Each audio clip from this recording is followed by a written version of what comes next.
be sinking in the depths of all your lies. For now you're small, but all the while, my friend, I tried.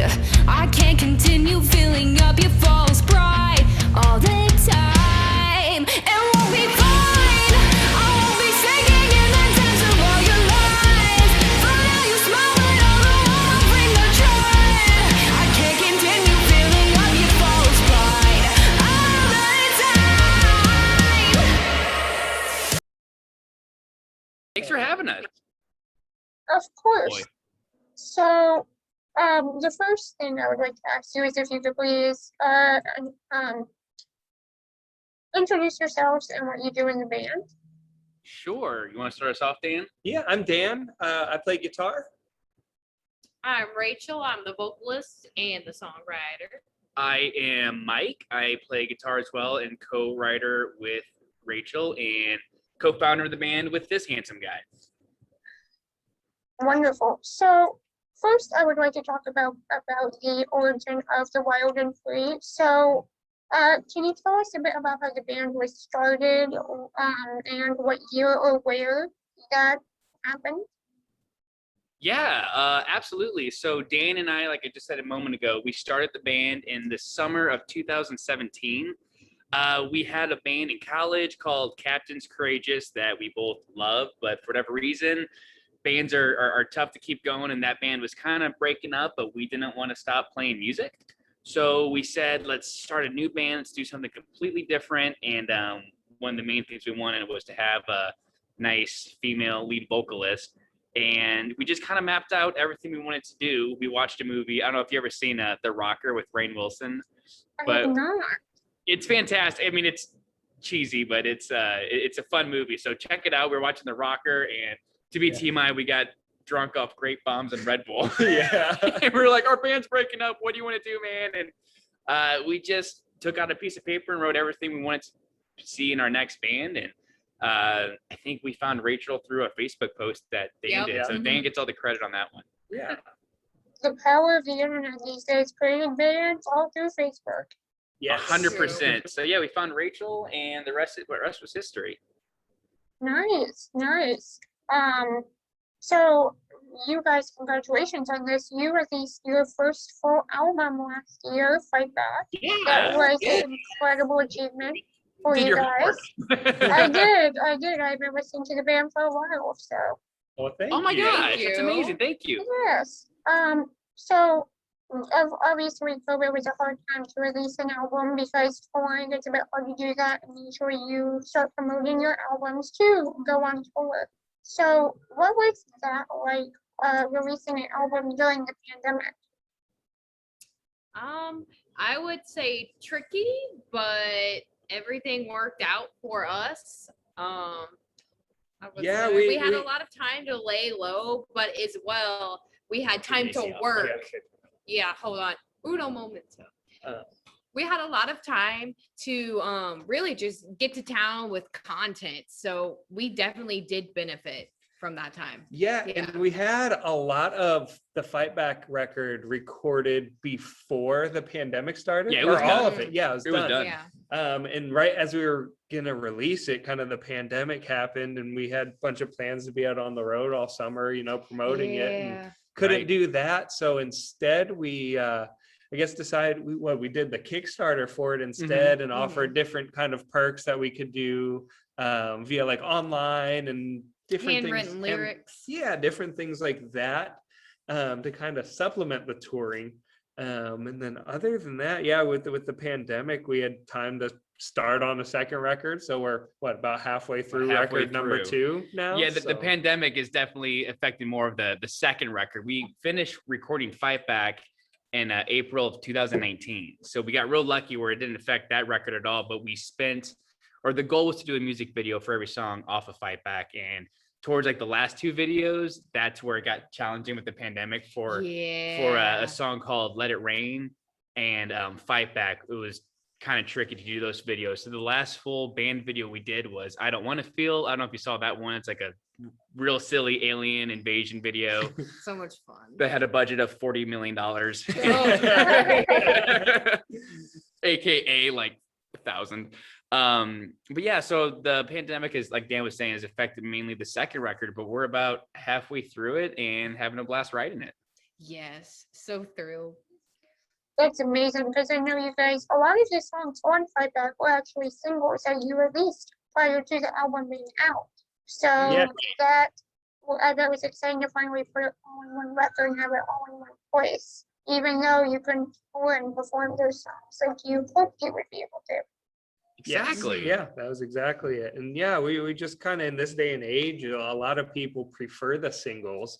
So we were like, let's make a record, but release it as singles. And then it kind of helps build up the fan base as well. Absolutely. And then Yeah. once you got to the end of it, here's all of the collection in one place. And to a lot of the fans, it was still a new record because as Totally. we were releasing singles, we were gaining new fans each time. So they hadn't heard a lot of the prior songs. So Yeah, I think the yeah. original plan was, let's cut a record, let's send it to a record label, and then they'll love it and they'll release it. And that was just a silly, optimistic idea. But we found this YouTube music marketer guy called Damian Keys.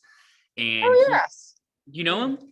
I have heard of him, yes. Yeah, he's fantastic. So we came across his videos and I went down the rabbit hole and I was like, oh my God, like this is the way to do it. So we took a step back and we're like, let's use each song, like Dan was saying, as like a single release and make a music video and just try to slowly but surely grow our fan base. And it felt odd doing that because you want to release it all at once. Yeah, it's hard holding on to a song for a long time. Yes, But it It worked out definitely is. because the fans who are along for single 1 love to see the process, and the fans who came around, let's say single 9, everything was brand new to them, so it didn't matter anyway. So it was kind of a win-win situation. Whenever I meet a new band, I'm like, do it that way, because it just worked out so good. Because if we were to release the record all at once, it would have been a fun 2 or 3 weeks, and then it would have been dead. So It we was were keeping us relevant. Yeah. It was- Yes. right. And- It stretched out the work. Yeah, that is something I found very wonderful about your band is you are always so active on social media, not only promoting yourself, but interacting with your fans. So I am sure that they enjoyed all the build up to not only the album, but to every single you put out. I hope so. Absolutely, Yeah, I yes. hope so. Yeah, we try to be as active as we can. I know Mike and Rachel are on there 24/7 and I hop on whenever I can, but We don't yeah, have many friends. Yeah, So. we- What are you talking about? Those are. we friends. try to talk to everyone as much as we can, just because, it's like we wouldn't be in this position without them. So we want Right. to make them feel loved too. Yeah. Right. So we try our best to connect, and I think we were all pretty blown away of how well the Kickstarter did. Yeah. We- I was thrilled. We made an optimistic goal and we beat it in like the first 3 days, which it's always scary when you do something like that. Like, are you gonna put it up there and get like $10 from your mom and be like, all right, let's take this down, this isn't working? But our fans really showed up and we almost doubled our goal. yeah, it was great. So we can't thank them enough for that. And all we want to do is take whatever money we made from that and put it back in. put it back into the Mhm. second record and give them more music. Yep. I think that's wonderful to hear about. Now, this is a question for actually all three of you separately, because you are all fantastic musicians, and I know Dan and Mike, you were in musicians before the Wild and Free. What were some of your inspirations for each of you as a whole? Ooh. Mm. You want to start? Do I lie about this now? That's funny.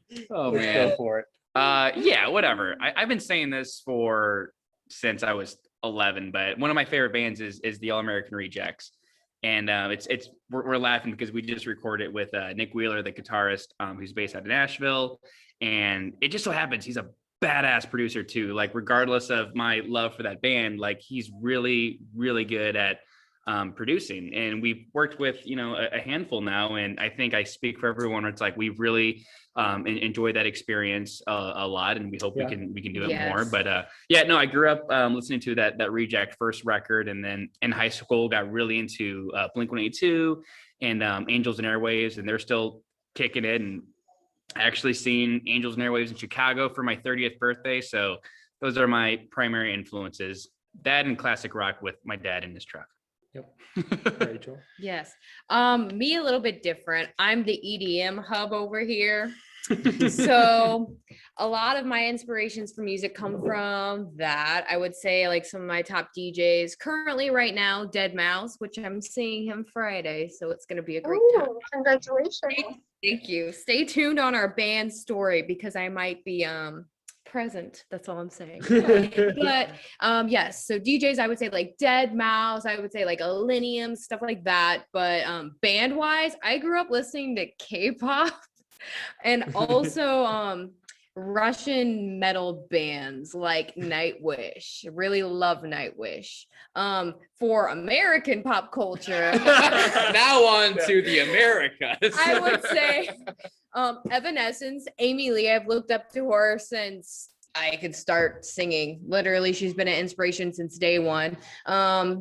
Paramore, I think it's kind of obvious. Haley Williams, I love her to death. And just any powerful female lead band, I just love. Your turn, Dan. Dana and I have the boring answers. Yeah, for me, I'm like, let me take you on a journey. I grew up listening to a lot of kind of that early 2000s pop punk, pop rock, All Time Low, Boys Like Girls, Mayday Parade. And that's really where All the bands that Matt Squire recorded. Yeah, that's where a lot of my influence came from. And then obviously a lot of the classic rock stuff, like Mike said too, I grew up on that. So yeah. Yeah. And Rachel, we can always see that EDM exploration by those dance moves you pull out, some of those music videos. Exactly. I don't know, man. I don't know. That's a hard question. So this one's actually a bit of a final question. I want to, because you guys have been performing for a while now. We all make mistakes on stage. I want to know what is the most embarrassing moment, either personally for one of you or all of you as a whole, that you have had on stage. I always play my parts perfectly, so What have I done? Let me think. There's probably been something. I feel like a lot of times yours in the last band on for sure. stage, like it's Warped kind of Tour. like, Yep. I don't know.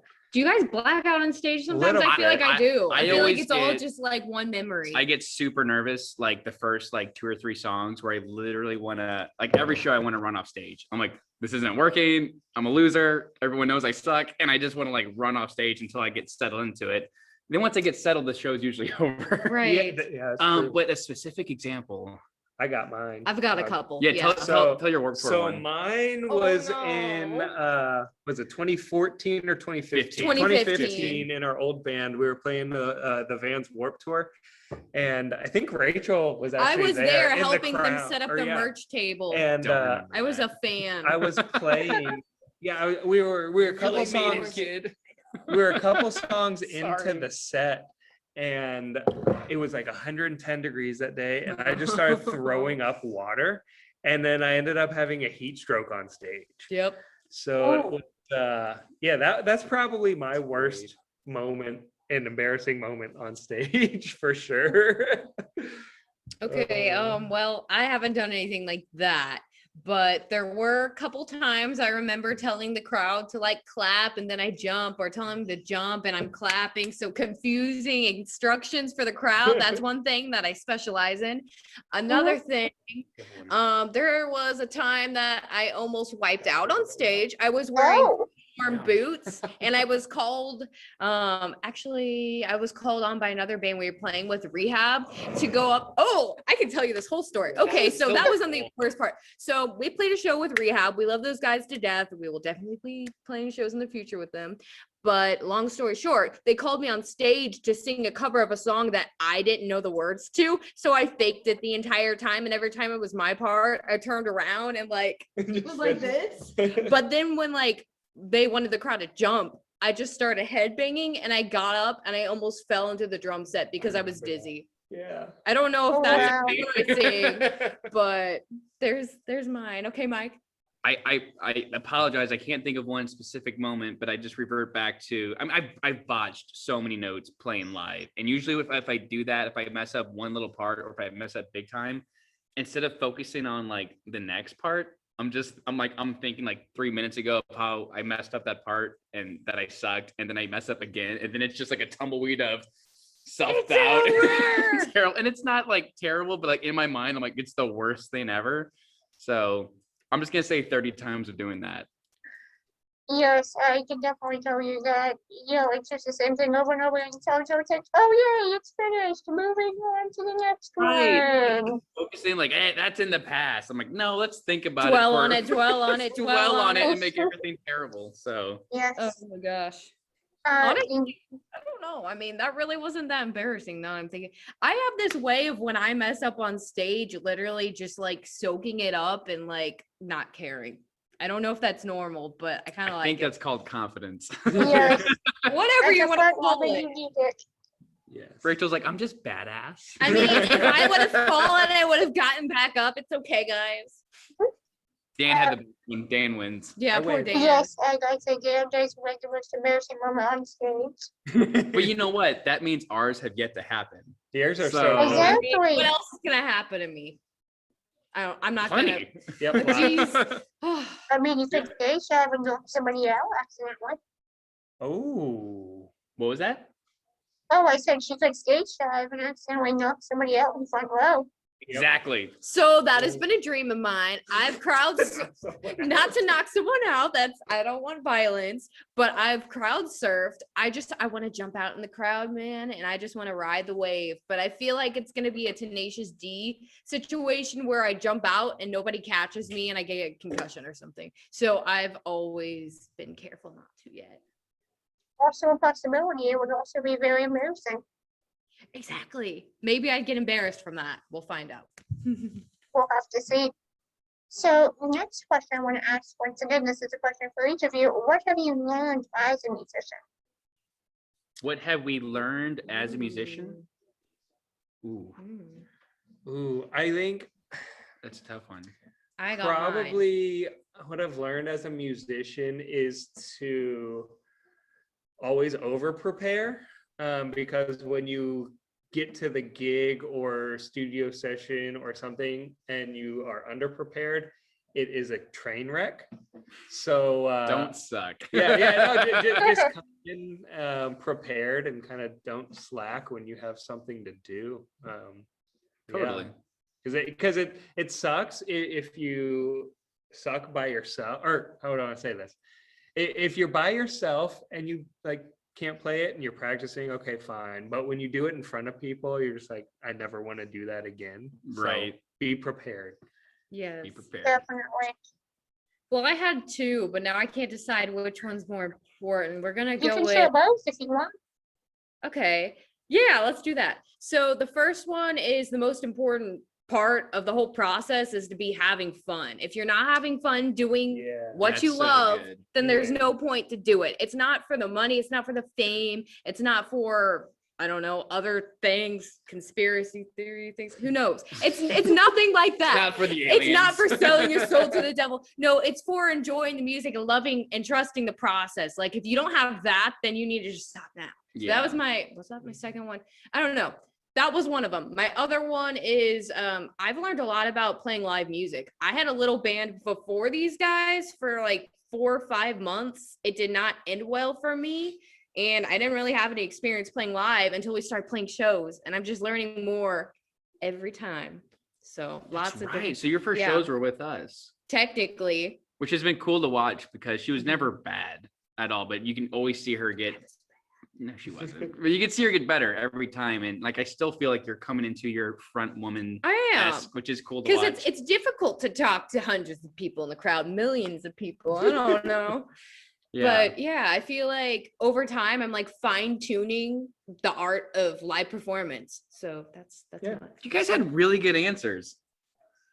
I don't know. I guess mine was very similar to Rachel's, is just enjoy the process. Like I know I always put like deadlines in my like unnecessary deadlines. Like I gotta hit this goal by 22, or I gotta have this by 25 or whatever. And the main thing is like, don't worry about the end goal or what you're trying to do. As long as you're enjoying the process, like that's winning. Yeah. Because even when you get that thing you're trying to get, it never feels. It's not as fulfilling as It's you want it. weird. Yeah. It's- You don't feel like you're doing it. It's like ordering the pizza is always better than eating the pizza. You know, it's like, oh my God, we're getting pizza tonight, and you eat it and it's stale and it's not that great. That Yeah. was a terrible analogy, getting but the you wrong get kind of you pizza. get what No, I'm I saying. get it with Chinese food. Yeah. Exactly. But yeah, just enjoy the process. Like whatever mountain you climb or whatever goal you hit, it never is as satisfying as you think it's going to be. So like what Rachel's saying, as long as you're having fun and you're hanging out with your best buds and enjoying the process, like you win. Yeah. Yeah. Go team. Yeah. Yeah. Go Positivity. team.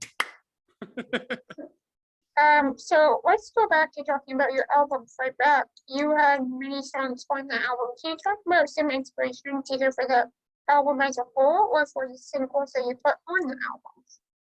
That's Rachel. Hi. So Fight Back, those songs were written from a very like personal, raw time in my life. I was going through, not to get into it completely, but I was going through a toxic, difficult relationship with my significant other. And my coping mechanism was literally to sit down alone and just write music about like how I was feeling during that time of my life. So Fight Back, literally every single song is like kind of like the time frame of what I had going on, if that makes sense. Definitely. Very raw stuff. Yeah, Rachel really Very dove. raw and vulnerable. Yeah. Yeah, she really dove headfirst into that record where we during our we finished our first EP, the Sugar High EP, and we kind of hit a point where it's like, do we break up? Was that like a one and done, or do we want to like really focus on this? And we all kind of agreed, like, let's make a record and really give it our all. And it was just good for us, but bad for Rachel, where she was going through a tough time, which is obviously bad for you, but it was great for the music where she really dove into it. Oh, thanks, guys. Yeah. Honestly, though, sorry like, your heart's broken, but the it's songs are okay. awesome. It's okay. Like, honestly, music has always been like therapeutic for me, no matter what I was going through in life, good times, bad times, all the times. And this so happened to be a very bad, dark time of my life, but music was my outlet. And I don't think I would have done it differently. I'm happy that I wrote about that kind of stuff because I hope that people can relate that are going through things like that, and maybe it pushes them to get out of that situation. Definitely. And I think some of the best albums that have been made by bands and just musicians in general are ones that people can relate to. So I definitely agree with that statement. Absolutely. you. Yeah. So we touched upon this a bit earlier, talking about how you put out a whole bunch of singles prior to Fight Back. You said you do prefer putting out singles first, but I want to know, what do you think the pros and cons are of each of those, putting out singles versus albums? Well, it's like we did put out a record. It's just the way we decided to like slowly show people the record. If we had it 100% our way, I think we'd all like to put the record out like all at once. Yeah. It's so hard sitting on good tunes. But it just, Definitely. for the longevity of it, it's like if we did that, then we wouldn't have any new music for like 18 months.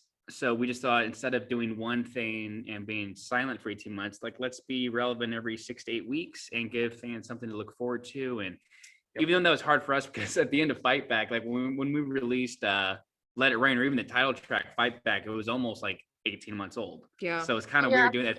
It felt very dated to us, but it was new to the fans. So it still worked. And we're kind of taking a similar approach to the second record. So I don't know, maybe the third record we'll drop it all at once and just say screw it. Yeah, I think like the pros to dropping it all once, obviously, is that it's all out there so everyone can just binge it. But the con to that is once it's binged, there's over. nothing else. It's like Disney Plus. They Yeah. stole our technique. So Netflix dropped it all at once, but Disney Plus does a new One at a new time. single Every every week. week. Or it's like eating all of the Skittles in your family-sized package. Then you Exactly. have no Skittles left. Sorry. Sorry for our analogies. We're not very smart. Yeah, I like candy, so I always go straight to like, sugar high things. Food analogies. Yes, sugar. Back to your EP that you first put out. That's the one. Yeah. So this might actually be a tough question, which is either answer as a whole or separately. But there are so many bands that are fighting to try and be quote unquote the big one these days. What do you feel makes your band different from those bands?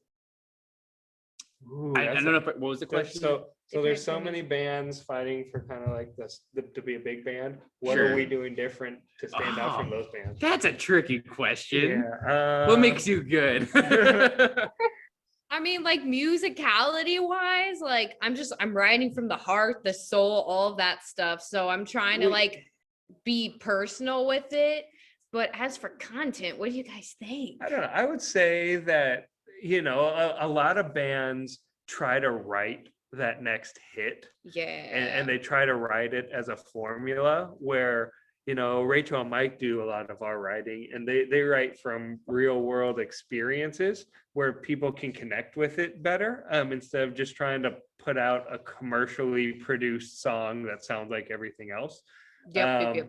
And then kind of just blending, that EDM and like old like 2000s pop rock style.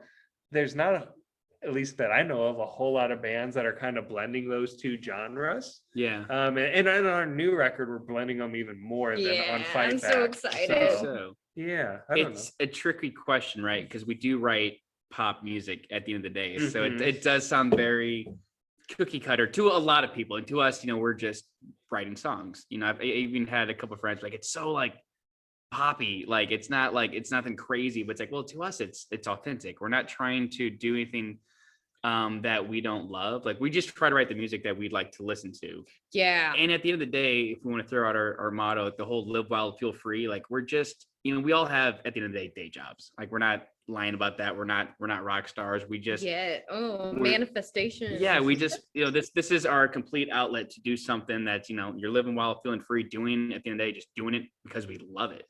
We self-fund a lot of this, and we take a lot of our time away from our families to chase it just for the love of the music. So I think that's the answer. We just do it because we're chasing that hook and that feeling, and that's enough for us.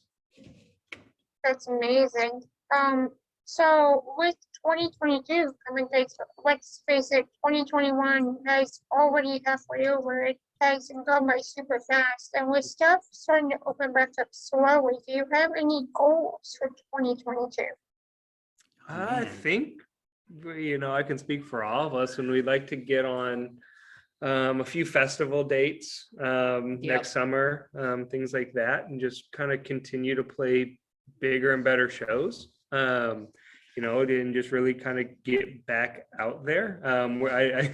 After riding for 4 straight years, we're ready to start playing some shows. So True. yeah, just kind of being out on the road and hopefully land a couple of our first festivals.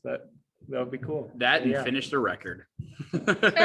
Yes, guys, sophomore should be out hopefully within the next couple years or next year possibly. I think the sophomore will be out. That's a cool way to put it. The sophomore record. Yeah. We haven't been calling it that. So the sophomore record will be out probably summer 2022, hopefully.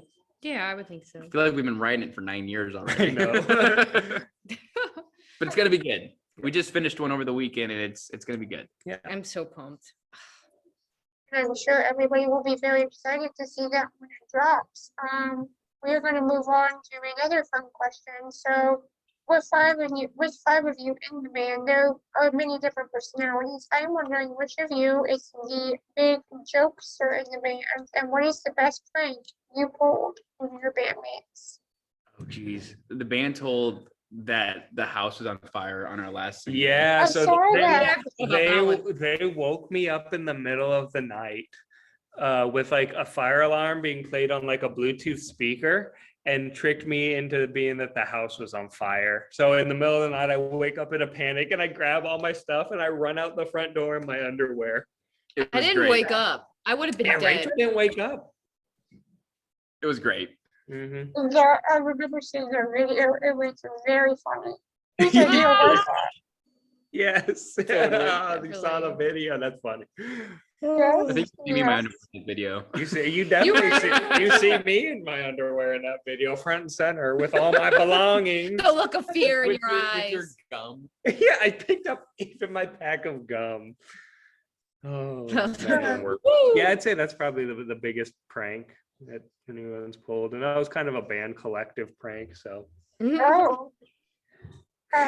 So the next thing, once again, this is another one of those fun questions. Being in a band, it's kind of like a family, and we can all get on each other's nerves, and we all have pet peeves. I'm wondering, what is a pet peeve that either somebody in this interview or somebody who is in the interview. So, for example, Rachel, what is something that Dan does that really grinds your gears, or vice versa?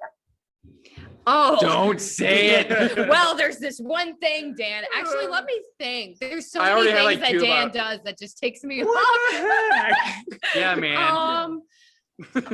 Okay, yes, I Oh, have boy. one. All right. Don't get mad. Oh, Okay. Just grow some hair, dude. Yeah, I mean, where's the hair? It's not like we shaved it off or anything. Okay, so like he's very into being places on time, and I'm very not. Oh yeah. Like Yep. I run on Rachel time, so that's like a 15-minute like difference.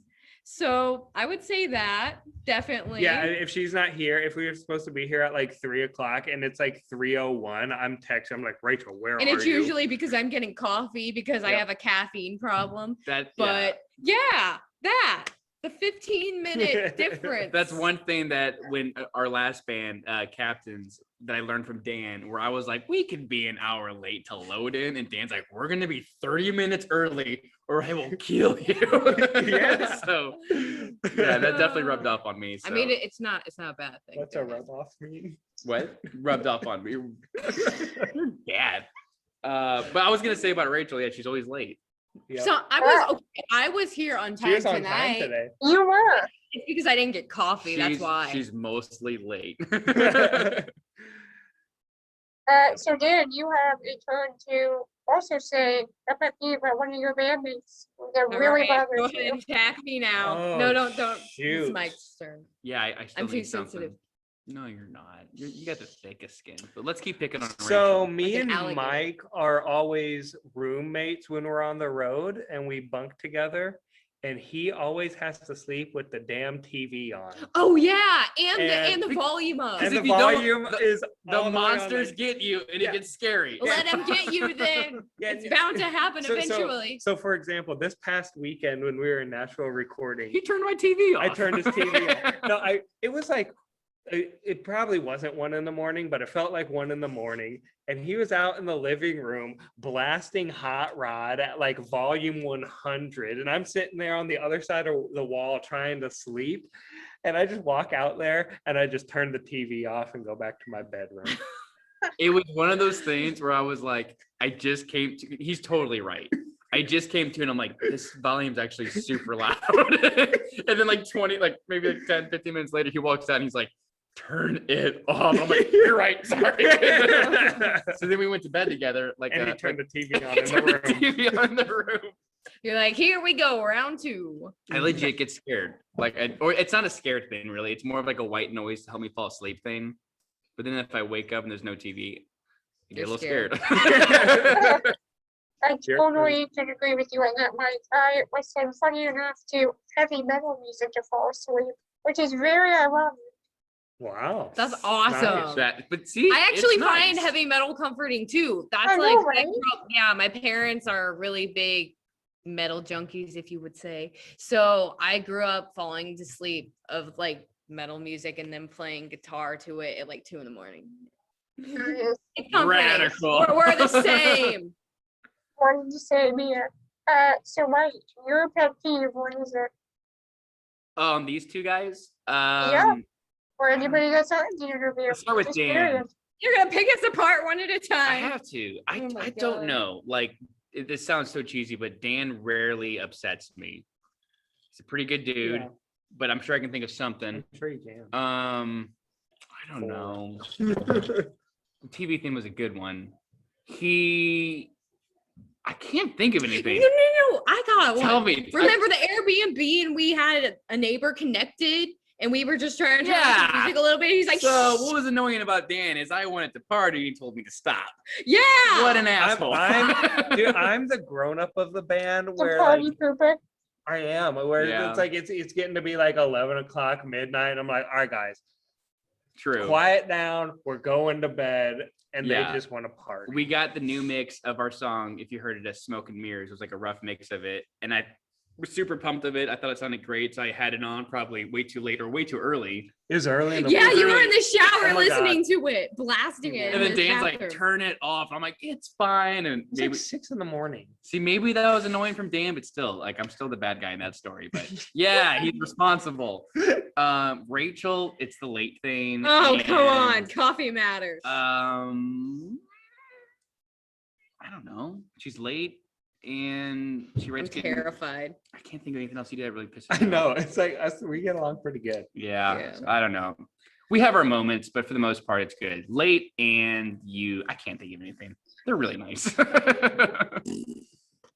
suppose. Definitely. So next we're going to talk about some of your, which I know this is probably going to be like picking a child for you. What are your favorite and least favorite songs to perform live? Oh, that's My easy. favorite is Fire. My least favorite is Band-Aid. Yeah, least favorite is Band-Aid too, because for me, like, we don't usually have ATG there to do the rap part of the Come on, song. Rachel, you So, can't rap. It's me. I'm the person that has to rap. And I try my best, but it's not the same. So I'm going to say Band-Aid is my least to play live. And my favorite, I think it's Out of Time. I just always one. get in a groove. I just love that song.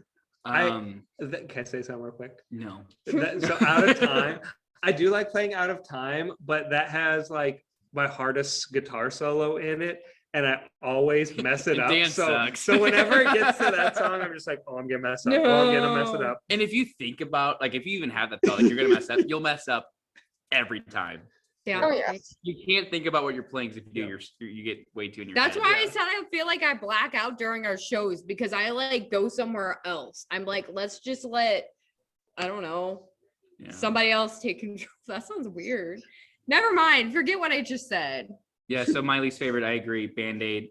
It's like one of our favorite songs, but I live, know. I feel like It just it doesn't Sonically, translate. sonically, it's beautiful, but live, there's just I don't know. Something doesn't add up live. I Yeah. don't know. And then my favorite's probably I Don't Want to Feel or How These Things Go.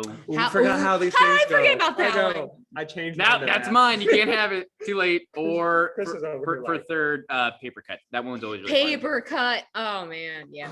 See, I don't like playing paper cut. Because you're you know what? Dan doesn't like Paper Cut. That's what I hate about him. Yeah, dude, it's because I don't know. I don't like playing those weird clean chords on Fun it. fact on Paper Cut, the lead riff that I wrote that's got the delay guitar that I think is really cool. Dan was noodling on a ukulele in the studio, just going do do do do do do do do. I don't Was think you that remember really? it, but I stole it and I claimed it as mine. You're welcome. So that was Dan noodling on a ukulele. And I was like, that sounds sweet. That's awesome. I'm gonna put delay on it and pretend like I wrote it. And I helped. That's awesome. Which actually that leads into an next question, which is actually the second part of this question. Do all your music videos, because as you said earlier, you did record a music video for just about every single single on Fight Back. Is that something you wish to continue doing for the future? And what are the inspirations behind those music videos? It's a Mhm. lot. I don't know if we're gonna do It's a one lot. for each video this time. We did it for Fight Back and it about killed us. But It it was was brutal, yeah. fun, you know, like we did Fire was the first one. And then I remember after that, I was like, the videos moving forward are gonna be super simple. Like that was too much. And each one And got more complex. And then the next video I spent 30 hours putting paper in this exact basement. This is the Paper Cut music video scene, which is my unfinished basement. And then we had a pool party. And then we threw a pool party and then we just went for it. So yeah. I don't know. Yeah, it just kind of happened and it kind of became just something for the record that we were already like 4 or 5 deep. We're like, let's just try to finish it. And Doesn't work. I wrote and directed each video minus Band-Aid. That was JT Ibanez, who's amazing. But other than that, we just had a lot of fun with them and just try to not take ourselves too seriously, I guess, and just Yeah. make videos that were fun for us. Yeah. Yeah. But yeah, we like to do music videos, so we'll do as many as we can, but we're not going to stress ourselves We're as just much gonna this have record. fun, We're gonna have fun lots with of it fun. and see what happens. And if So, it's contagious, well, we warned Yeah, you. maybe more videos for songs, but like not as like big production. that big productions, but just like 5 like little videos. I don't know. Yeah. We're figuring it out. We'll see. Figure it out as you go. Yeah. I'm having too much fun with this bottle. With a bottle, yes. So, so the next question I would like to ask you is, are there any artists you would like to collaborate with in the future? Yeah. Nick Wheeler from the All American Rejects. Really? Done. Oh, God. I would like to collaborate with Alex Gaskarth from All Time Low. Tillian from Dance Gavin Dance. Please just accept me. Comment along from Angels and Airways, Nice. because that one seems that'd be sweet. I don't think you ever do Brendan it. Urie, Panic at the Disco. He's, Come on. he's probably mean. Who doesn't want to do a collaboration with Brendan Urie? Come on. He's so handsome. Fun know, right? fact: when we were in DC, I played on the piano that he wrote. What was it? I write Sins Not Tragedies. Yeah, my Maybe. fingers touched Maybe. that. There was a piano in the studio that he recorded. I would like to think that it was the same piano. And she Maybe. never washed her hands again. Yeah, she never But probably. Probably, But probably. yeah. Sorry, that was a jerk move on me, but So maybe there's another pet peeve. I didn't hear what they said. she tuned us You know out. what I said. That's Oh, yes. And so now I would like to ask you, Rachel, you are a front woman for a band, and I will say that there are not a lot of front women doing the kind of style of music you are doing. Is there anything that you feel makes it harder for you to be a woman in the front of the band, or easier, or what is that experience like for you? I don't know. I mean, I really like when I was growing up, I looked up to like front woman, female lead bands like Paramore, Evanescence, such bands like that. And like, I don't know, I really just kind of like mimicked the power that they brought to stage and almost how they controlled the audience in that sort of way. So that just kind of helped me like with confidence wise be up there. But it is kind of hard to manage a group of boys. I mean, Sorry. it gets difficult sometimes being the only woman here. Was it But- easier when I had long hair? It was, Dan. And See, then we shaved it off in this 'Cause then basement. You guys could at least like share your straighteners. We did. Yeah, we and did and actually. blow dryers Yeah, and hairspray. Not no more. Now I'm alone. Now they hate each other. No, yeah. But I would say yes and no. Mostly, yes, I feel like I kind of thrive. I like the whole odd one out scenario. I feel like I thrive in difficult situations. Not saying that this is difficult at all. Yeah. But it's Right. not, it's Interview over. it's different, you know, and I really like that.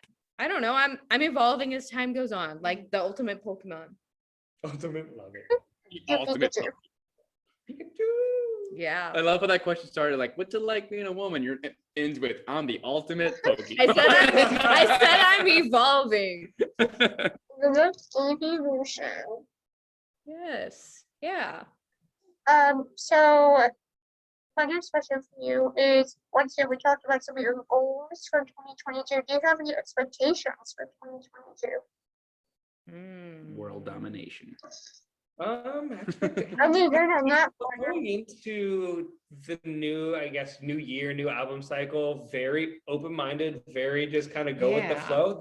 The last couple years were so planned out Yeah. and so Mhm. strenuous of timelines and doing things, multiple days a week where you had to hit all these deadlines for like 2 years straight. So we're in a position now where we don't have to have deadlines. We're not with a label where we're not under any management. We can kind of just do what we want to do and just kind of see where it goes and have fun along the way. So Yeah. we're just gonna try and put out the best music we can, play And some make kick-ass ourselves shows. proud. Yeah, and have fun with it. So Because if we don't have fun with it, we'll stop. So I think It we just want to. that would be fun too. Be like, okay, it was fun. See you. Bye. I love Bye. you. Have a nice life. We want to keep the process fun, so we keep making music because that's why we do it. So Yeah. Dan nailed it. I do, however, want to push myself like past my comfort zone creatively wise. So we'll see what kind of music is to come, but I'm gonna dig deep. I think Rachel just said she was going solo. She's like, yeah. Guys, I'm a DJ now. I'll see you later. It's been nice. we all Alright. just go. I think you have a lot of potential for that, Rachel, to try out new things creatively. One thing I did notice in the Let You Go song and just in a lot of your music period is especially during the bridge of Let You Go, you put a lot of emotion into those songs and you could really feel what you were trying to project to your fans and your audience. So I think you do have a lot of potential to do that.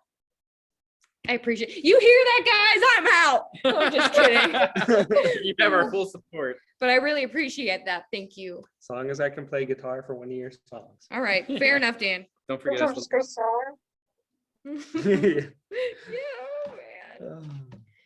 Uh, so, my next question I have is, you have, once again, you have toured many places and throughout the US. What is one of your favorite places to perform? Georgia. I'd say my favorite place is probably the Georgia Theater in Athens, Georgia. That was a night to remember. That was a cool place. Is probably the biggest venue we've played to date.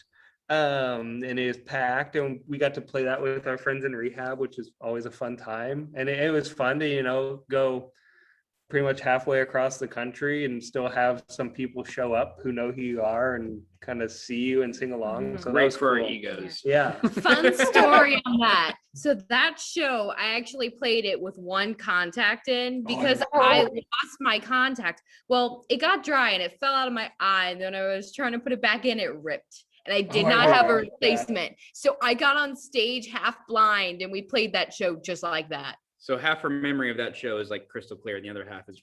I remember looking out into the audience and it was just blur clear and it just messed with me. Oh, I remember during the first show we opened up with fire and I knocked the microphone stand you over did. really hard and it made a really loud noise. And I just told you earlier, like the first two songs, like I should be up there anyways, and I made a big stink about it, and it was really embarrassing. Well, see, that's your embarrassing moment, right? Forgot about that. Full Yes, circle. that's exactly. Yay! I knocked it down and it was a microphone, so when it hit the stage, it made a big noise. Yes.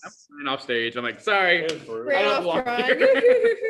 Sorry, I just heard all your eardrums. Keep playing guitar. Yes. So we are going to come to a close in a minute, but I would like to ask you, do you have anything you want to say to your fans when you're trying to become musicians, or just anything you want to say to them, period? Yes. The number one thing is to do it for the love of music. Do it for the love of doing it. If you enjoy just creating, like just playing music alone in your room, if that's what you thrive on, if that's like what makes you happy, then you're doing it for the right reason.